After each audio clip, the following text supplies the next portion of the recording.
My point is that the house must speak, not I. That's the way I see it, of course. Other people just see it as two very strong walls, and perhaps they think I don't have enough money to build the other two walls. It is an extraordinarily magical site. The site is unique. I had to buy the 500 hectares because I wanted that specific location. The key thing is a strong enough image that can move the heart. I have a witness, and the witness was with me, and we were in bed, and I had this image, and I described it to her, and it's exactly as it was. Then the only thing I had to do is to more or less try not to forget the image. When she went away, I drew it up. I am not an intellectual. I am not a person who reasons. I am a person of images. I make images. Every act of creation, it belongs in the domain of the myth making. I believe very strongly that architecture is an art, like many arts, engages in inventing a certain universe which doesn't exist until it appears. I wanted to create architecture by bringing it all back to the very beginning, to the very first house. It is really like you have a feeling that it's not the whole of architecture, but it is as if architecture had been just invented. I wanted to do it so the house would have a life under the sun, and not only in my head. I am the keeper of the image. The image had to be given embodiment. My favorite place is the Inglenook. You walk inside, you close, and you are no longer in the house. Silence.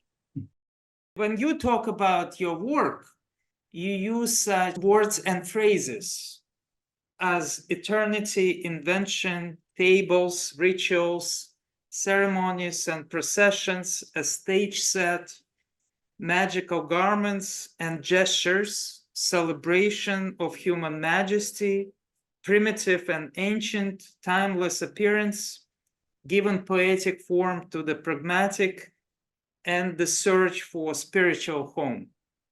How else would you describe your work, and what kind of architecture do you try to achieve?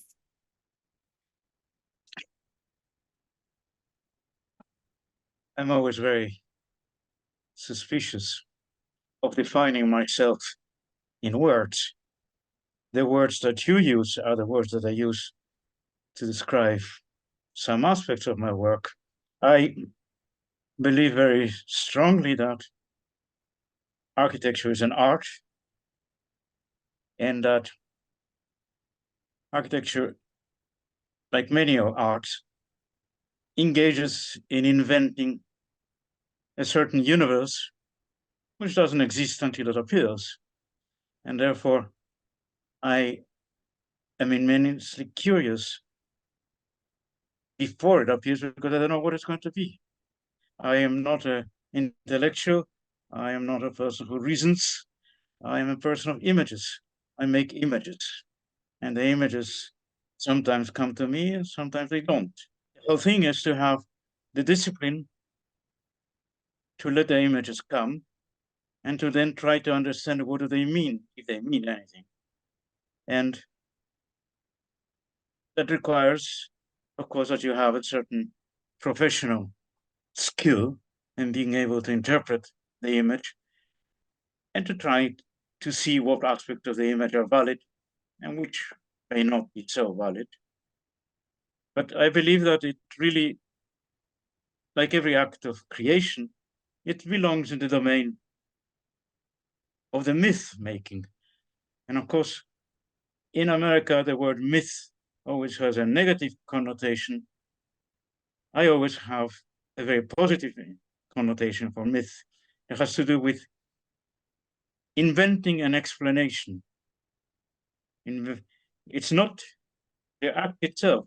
What is important is the invention of the explanation. There is where the whole magic resides. Silence. Beautiful. Very beautiful. I don't know what I'm going to say. Anyway,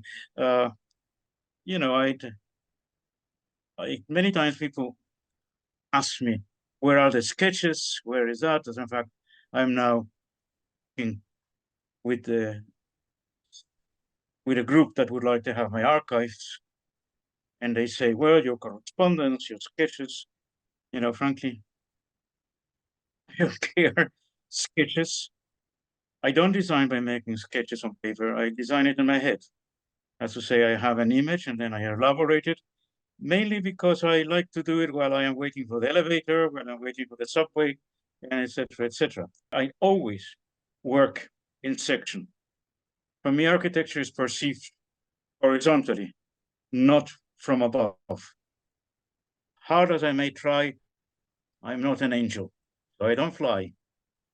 And therefore, I think that the way we perceive architecture phenomenologically is in section. Usually, when I design a section, it always has an implicit and sometimes even an explicit plan. But it's a section that to me it's more important than anything else. And that's what I draw up. And when I draw it up on, again, the A4 format. And it is usually in scale. And then the guys in my office will just draw it up and we'll start working from there. Yeah, I will ask you about specifically how the image of the house came, but a little bit later. And I can ask you, I can tell you, it just came, as all those images came. I have a witness, and the witness was with me, and we were in bed. And I said, and all of a sudden I said, I just wait a minute. Image. And I had this image, and I described it to her, and it's exactly as it was. Then the only thing I had to do is to more or less try not to forget the image after the distraction of. Sorry. When she went away, I drew it up. But it just came as such as an image. Of course, one starts refining it and working it out and putting the bathrooms and the WCs and the kitchens and things like that. But the key thing is a strong enough image that can move the heart. Yeah. I want to show you, I have some books here, and I also have this book. And I actually, so this is a book by Michele Alassio, and I met him last year in Venice just by chance because I was passing by his gallery and I saw your book. I guess many copies of your book there and photographs. So I entered and I actually had a chance to speak to him. And so this photographer, and he documented your house and estate in great detail. And he compared your house to a lighthouse. What? Lighthouse. Lighthouse. How do you? Yes. Something that makes light for the ships that travel on the hills. Well, it's right next to the water, and yes, the fact that you see such a strong image. How do you see it now, and how did you originally imagine it? I can only tell you what my secretary told me when she saw photographs of the house. She says, it looks like the model. There's no great difference. Absolutely. If you look at the model, which was made once I had the image, because for years I had nothing but the model. I had an idea of the house in 1975, but the house was actually built in the year 2000. 25 years went by, and it was exactly the same. The only thing, the house is in impeccable condition, except of course because we have to, every 7 years or something like that, we have to paint the facade. And that's mainly because of dust that accumulates. And because now there's a highway passing not very far from the house. And it divides the property but and of course there are the birds and so it has to be cleaned. I didn't want to put a cornice on the house. If it had a cornice, we would have far less to clean. Okay. But modern people, they do things without cornices. And the house is in impeccable condition. It's exactly as it was in the year 2000 when it was finished. It's already 23 years. Fine. And it's exactly as when I got up, when I was in bed. I I want to ask you, so when you talk about your projects, you say that there is always a fable that you invent to kind of explain it. Not really, no. I Oh. never explain the houses with a fable. Mhm. I explain ideas with fables, but I think that it's much stronger to present a certain idea using a fable. If it gets into the head of somebody fertile, when a fertile head, it would bloom. But the project itself, no, I don't. I do not.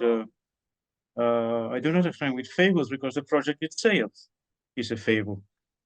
I usually have great problems even on describing very practically the house.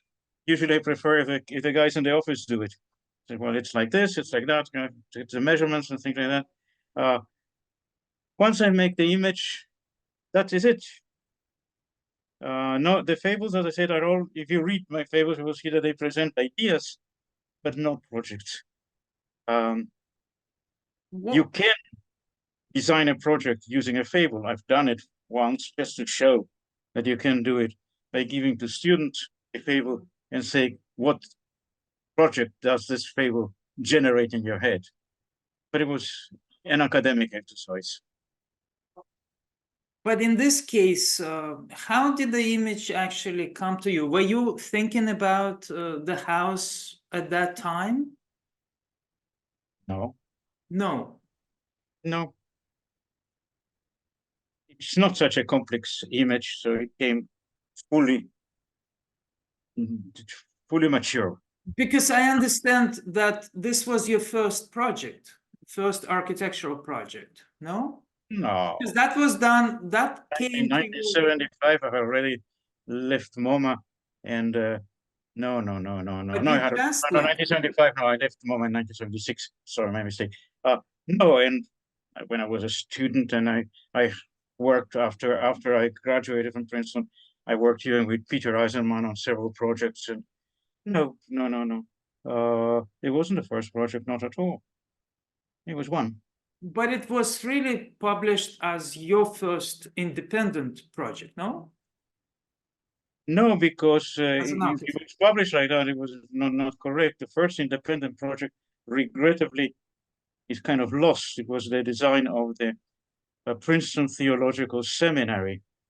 That was the first project I did as a professional architect, okay? And but regrettably, I never got the project back. I mean, I never got the drawing back. The very, very first project I ever did, I was 15 years old, 15. And it was a house for a couple. They were school teachers, and they had a plot of land across the street from my house. And I designed a house for them. And those in Argentina, most of the plots have always the same width, 8 meters, 66 centimeters, which is the Spanish size, okay? By the depth, it's about 30 meters. So I designed that house, made a house. Regrettably, it was never built. I never knew of Le Corbusier or Cubism or modern architecture or anything of that sort, but it's a very, very, very cubistic house. And years later, Barry Bergdahl asked me if I find the drawings. I said no, because I gave them to the couple, and I never asked the drawings back. I'm not Goethe. I don't collect all my pieces of paper.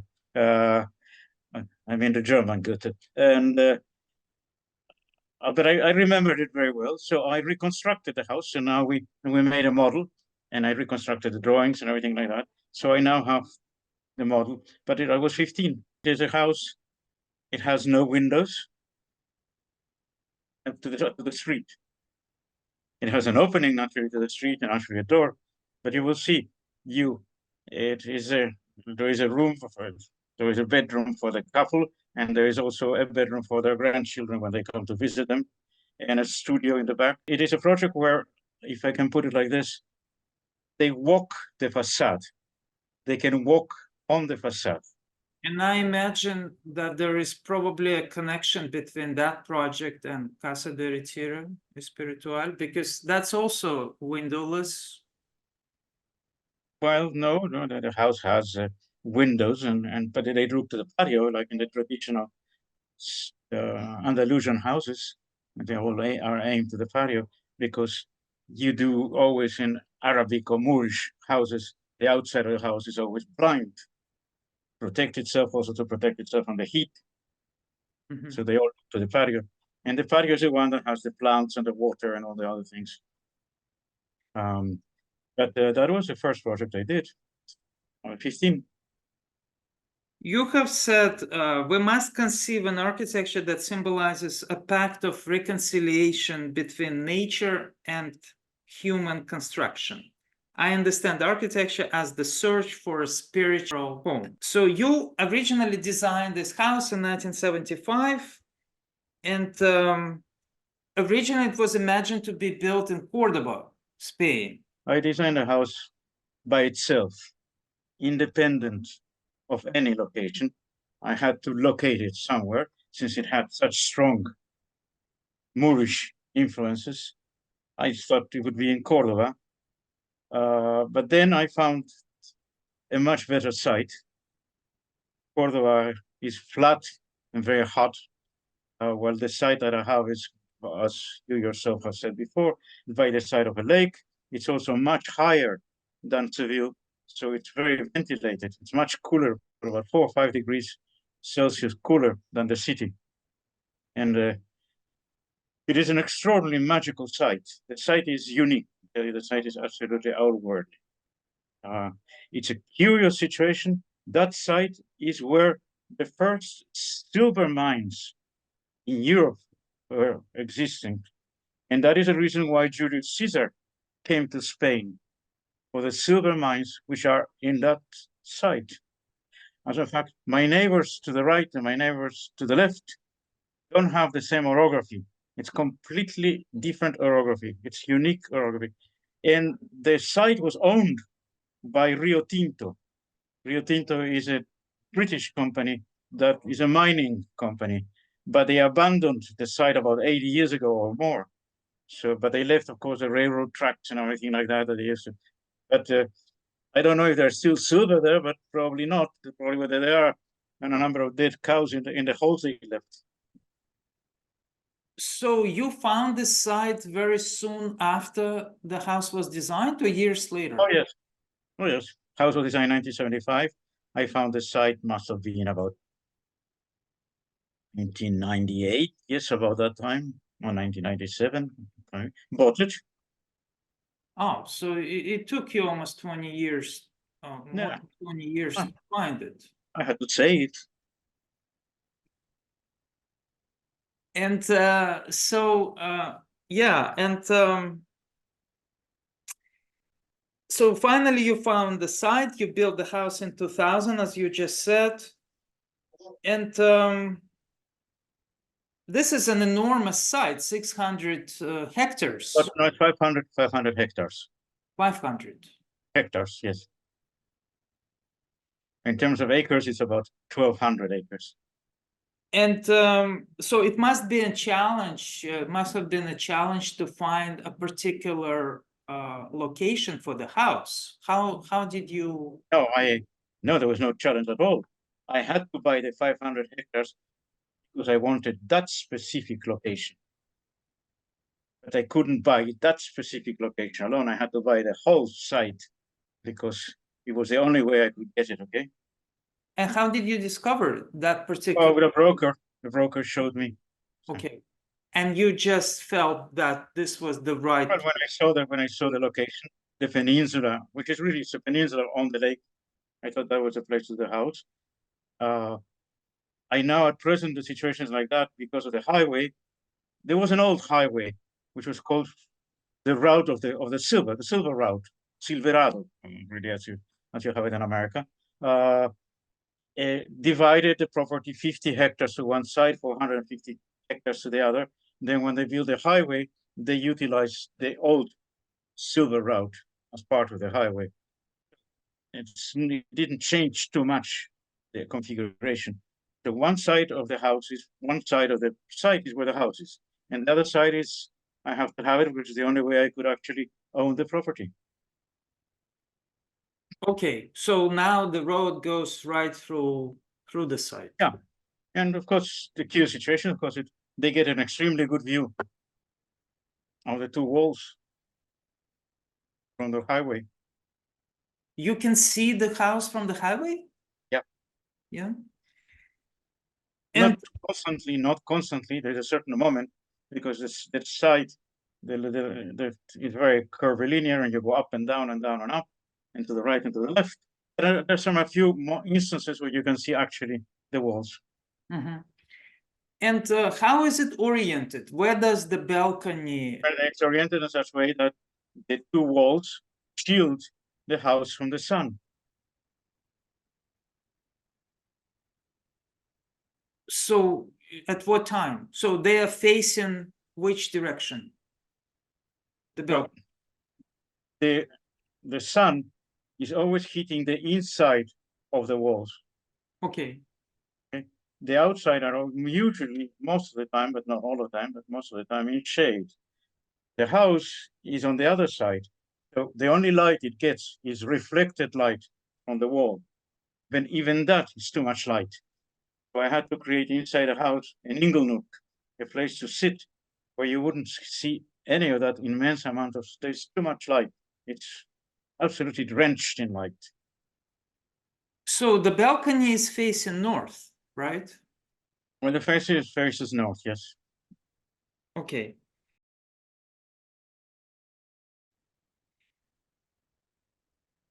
Also, you said, there is a comment you made. You said, I want to eliminate architecture. Not my usual way of making jokes. No, I wanted to create architecture. I wanted perhaps cancel the history of architecture by bringing it all back to the very beginning, to the very first house. You know that I was the one responsible for getting Joseph Rykwert book on Adam's House in Paradise, published by MoMA. So let's imagine that this would have been Adam's first house if he ever got a friendly banker. So, okay, so that was kind of, so that's now we have a relation to a kind of fable, right? That could describe the house. Now the house describes itself. People don't realize until they see it. The fact everybody I've always came to see the house, they always say exactly the same thing. They didn't imagine what a strong presence a house has and what an impact it has on the visitor. It is really like you have a feeling that it's not the whole of architecture, but it is as if architecture had been just invented. Oh, this is beautiful. Oh, it is very beautiful, the house. The site is glorious, absolutely. And I mean, the way you describe it, that it appears as architecture was just invented. yes, that's the way I see it, of course. Other people just see it as two very strong walls, and perhaps they think I don't have enough money to build the other two walls, really. And the roof. And oh, yes. And if you could talk about the significance of these two walls, so they represent a kind of welcoming gesture, right? I had no, when I did it, that is it. There are two walls. They represent whatever they represent, whatever their meaning is, it's in the two walls. I didn't intend it. They are there. They were born as two walls, and they mean what they mean.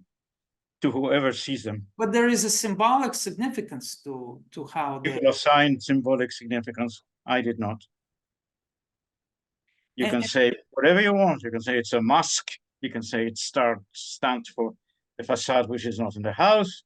It stands like a land sign or landmark, whatever you want. For me, it's just denotes the house. Because strongly, the house would work not that well, but would work practically without the walls. But you would have so much sun with so much light that it would be a little bit uncomfortable. So you need something that anchors the house. Now, the question which should be, the point I should make very fast is that the house is not underground. I never, ever, ever built below zero level. It's too expensive, it's risky for the workers, and etc., etc., etc. You cannot test the insulation. No, I always build above zero level. And once it is built, we then come with a machine and burn, put earth on the walls and of course earth on the roof. We don't cover the windows with earth, I assure you of that. And the house is, the question of course is done in such a way that I am willing to challenge anybody to discover that a house that is not buried. Everybody thinks a house is buried, a house is not buried. A house is burned into the, it's like the land becomes like a blanket, covers the house. And another reason for the two walls is also to carry people way up. So well, the two walls were there. The site was so marvelous that it made great sense to have a chance to look at. It's gesture. It's not that you see more. If you go up 10 meters higher, you can see almost the same thing from below. But it is a gesture, actually, coming to the top, and then you have a view of the whole site. I mean, I was there, and I have to tell you the difference between, you know, those 10 meters, maybe not a lot, but it makes a huge difference in how you, especially after the fright of going up the stairs. Yeah, and also that you know, not only you see the site, which may be similar, but you also see the house under your feet. Or you see it from above, and you can then understand a few things more. You can see, of course, the skylights and a number of other things from another situation. The skylights are like a graphic on the countryside. Do you know that the two stairs, one is to go up and the other one is to come down? And as you know, the whole thing is as you are going up. I don't know if they turned on the water. Yes, the water was running. And I believe I took the same stair. Come down, you should have taken the other one, because one is designed so it's a little bit less frightening to go up, and the other one is designed so it's a little bit less frightening to come down. But in both cases, it's a little bit frightening. It's, you know, but there's a handrail, but the handrail is not only that curvilinear groove on the wall, but there inside the curvilinear groove where the water is cascading, there is a stainless steel rod which works like a handrail. Yes, and you really have to grab it hard. Yeah, just to make sure that you are hanging there. Because you I had a visit of the Museum of Modern Art's Board of Trustees, and thinking that, oh God, we have to stop them. We cannot let them try to go up. After all, they have some age. I put in several guys at the beginning of the stairways. The ladies went up the stairs and came down straight, walking down. And when I told them, you don't walk down, you just have to walk back, as if you were a sailor. That's the way you walk down those stairs. Because if you walk down looking, it's even more frightening. Yeah, yeah. And you suddenly realize how fragile your life is. Exactly. There is a film that was just made. It's not yet released, of a 55-minute film called Green Over Gray. What a news novelty. And it's done by a very good filmmaker. And she's getting awards right and left. I want to talk about some of the design features in the house? For example, the entry door. So this entry door, so I understand this is reclaimed from a house that was demolished, and Yeah, and the balcony too. and the balcony and other some of the other elements. Where did they come from? From Jaen. Jaen is a town in the south of Spain. Jaen. okay, so all of the elements came from one house or from different houses? From different houses, Different houses, different demolitions. but from the same. There are people who buy remnants of demolitions. So I got them in that way. Oh, okay. So this was like. But then we got carpenters to assemble it and then they had to have some considerable amount of repair. So from the same place you acquired beams and other elements Yeah, from the same town, from the same town. because that's the town where the carpenter was. So it was How really old would you say are these elements? I'm not competent to tell you. I never asked, so I would have to invent a figure. So I don't know. It cannot be more than 200 years. I see. And what did you mean when you said my desire is that the buildings speak with a loud voice but with a closed mouth? It's exactly that. I keep my mouth closed, let the building speak. Yeah, it's very hard for me to make you speak about this house. No, but it's hard, yes, because my point is that the house must speak, not I. Well, the house speaks volumes. The house, of course, the house is quite austere, so that's what I mean by having a closed mouth. But has a very strong presence, as as Michele Alassio says, like a lighthouse, very strong in a clear way. But it lent itself to be so condensed.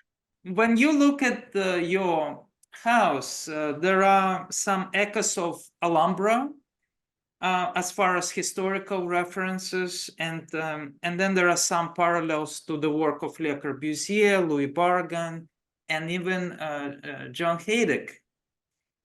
Oh my goodness, his spirit must be revolting himself that you have dared to compare him with me. Well, his wall houses have some echoes and similarities. I wonder. We all suffer of walls. I wonder if any of these references were conscious for you. No. As I told you, I don't work in that way. I don't reason. I have a problem to design something. I study the problem and I let it sit. And sometimes it solves itself properly, sometimes not. The key thing is to know when the image you get is the good one and when it's not. Ways of working like mine, are intuitive, and you cannot systematize intuition. You cannot create a school on intuition. That's why many times people insist I should go and participate in juries, and I refuse immensely. It's not my way of thinking. And by now I do what I want. But it seems like when you talk about your work, it feels almost like it's out of your control. But don't you actually finalize these images that come to you? I do. But once I get the image, I make sure the image really works. Okay. It's like having an image about a garment. But once you put it on a model, you have to adjust here, you have to adjust there, and you have to do many things, and you have to close it off, and it has to be stitched, and you have to put buttons, and you have to make it sure that it's made of some material that it can be washed, and blah, blah, blah. Okay. So yes, you get a general idea of the image that you want the house to be, but then you have to work it out. And what would you say about Barragan's work and how it influenced you? And you had such a tremendous influence on him as well. I didn't have any influence. No, I didn't have any.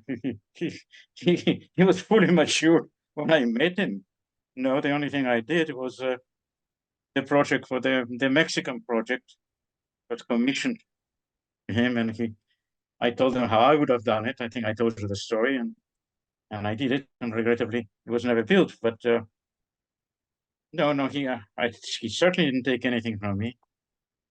He didn't take anything from you as far as architecture, but his name was Well, discovered. I certainly, but that was something that I'm very, very happy that that's why I wanted him to be known. That's why we did all those 40 packages of slides that we sent to 40 schools so everybody would know his work, mainly because I told you I was sick and tired of the students doing pseudo-sociology. They didn't want to do architecture, you just do sociology, that's the only thing that matters. And I thought it was banal, and I wanted to show the kids architecture, and I thought Barragan was an extremely strong example. And that's why I did the show, okay? Yeah. And it had that effect because indeed he was the right person to use to get the students back to the notion of what is architecture. I don't know if I managed to get the professors to the same notion. You know, this was amazing because when I was in Mexico and I talked to some Mexican architects, older Mexican architects, they told me that until you had a show at MoMA, no one took him seriously. No, well, he was a man coming from an upper class family, behaved like a lord, had some personal affinities, if you see what I mean, that kept him separate from lots of people. He made his fortune with a developer. He was a developer of many of his projects. He made considerable amount of money out of that. So they were obviously impressed by his talent, but they had to find a way to digest, to eat him, to spit him, to put him down. It's very common. He didn't mix with them. He mixed with artists, he mixed with painters, he mixed with poets. I never remember he's talking about any other architects, perhaps Juan O'Gorman, maybe that's the only one he mentioned. What would you say is your favorite part of the house? My favorite place is the Inglenook. Hmm. And you walk inside, you close, and you are no longer in the house. You're in the shade. There are 2 bedrooms, right? Yeah, there's one for me, and there's another one for guests. But in reality, they're used by Felipe and his wife, and then his 2 children. But nobody lives there. Oh, yes, he does on the weekends. On weekends, they do? Yeah, because they maintain horses there. So they come riding horses. He does. His sister comes with her children. And so have you spent time in the house? Never. Never. Why is that? This is something you did Because intentionally? I always told that. I inherit it mentally. So you think you will be disappointed if you stay there? Or No. why you don't want, you want to have some distance, right? So that's what I do. I have distance. But- I don't have to live in the house to be in the house. But what was the reason to build it? You wanted to So that validate your people ideas. would see what a house is. So you did it for others. I did it too. So people will stop saying that I do paper architecture. Yeah, but you by that time you built so many other buildings. I wanted to do it so the house would have a life. under the sun, and not only in my head. I am the keeper of the image. The image had to be given embodiment. And how do you see the future of the house? Well, I've created a foundation. The foundation will maintain the house. But as Louis XV said, probably the only intelligent thing he ever said, après moi le déluge. After me. I've done everything possible to make sure that the building will remain standing. But I would be very foolish to think that it will continue. So in the meantime, it has been photographed, it has been filmed, it has been published, etc., etc. People who want to see the house and they have a real reason, Felipe will receive them. The notion is that the foundation will maintain the house. The house will be accessible at least several days in the week or things of that sort. But it's still about 40 kilometers from Seville, 25 miles. It will have to be a special treatment. Yeah. You have to be, yes. One of the thoughts was to have a little bus that goes twice a day back and forth and back to bring people. But frankly, if you have to really collect people to come to see the house, then maybe they are not the people that should see the house. It should be made. People should make a special effort. Yeah.